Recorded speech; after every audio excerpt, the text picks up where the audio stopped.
Glass জল দাও তো। আরে গ্লাস উপরে ধরো, আরে কলের মুখে ধরো, আরে ওই মুখে না। এই এত রাতে তোমারে কে ফোন দেয়? কারেন্ট মিস্ত্রি বাবুলাল ফোন দিচ্ছে। তোমার চেহারা দেখলেই বলে দিতে পারি বাবুলাল ফোন দিছে নাকি বেবিলাল ফোন দিছে। লাউডে দিয়ে ফোন রিসিভ করো। Hello, happy birthday Shaon baby.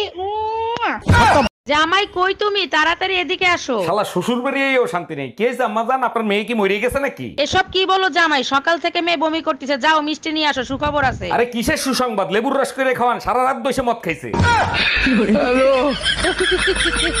এই তোমার ফোনে সমস্যা নামে কে ফোন দিছে? ফোন লাউড দিয়ে রিসিভ করো তো। আরে রং নাম্বার, বারবার ফোন দিয়ে ডিস্টার্ব করে, তাই সমস্যা দিয়ে সেট করে থুয়ে দিছি। কানারে হাইকোর্ট দেখাও, রং নাম্বার হলে ব্লক করতা, সেভ করতা না, ফোন রিসিভ কর। হ্যালো জামাই কেমন আছো বাবা তোমরা?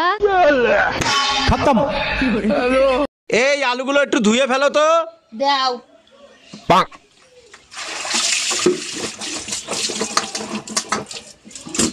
কি করলে এটা? তুমি তো বলে ধুয়ে ফেলতে। আয় রে পোড়া কপাল। মিষ্টি একটু ফোনটা দে তো বাবু, তোর বাবাকে একটা কল করব। এই নাও মা। হ্যালো বেবি, তুমি আমার জন্য একটা লিপস্টিক, একটা কাজল আর একটা ফেস পাউডার নিয়ে। টাকা পয়সা সোনা দানা যা আছে বের কর, নইলে তোর বউরে মাইরিয়ে ফেলাবো। ভাই, আমার কথা শোনেন। প্লিজ ভাই, আগে উনার কথাটা শোনেন, তারপরে আপনি যা খুশি তাই করেন। ভাই, আপনি যা চান তাই দেবো, ওরে আপনি তাড়াতাড়ি ছেড়ে দেন। বউয়ের জন্য এত ভালোবাসা জীবনে কোনোদিন দেখি নাই। আরে কিসের ভালোবাসা? যে কোনো সময় বউ চলে আসতে পারে, ও তো পাশের বাড়ির ভাবি।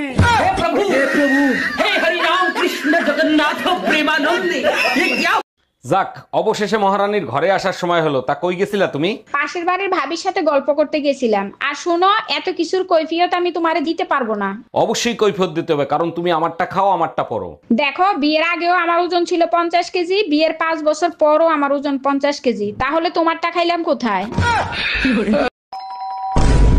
এই তাড়াতাড়ি পালো, আমার বর এসে গেছে। তাড়াতাড়ি পালো, আমার বর এসে গেছে।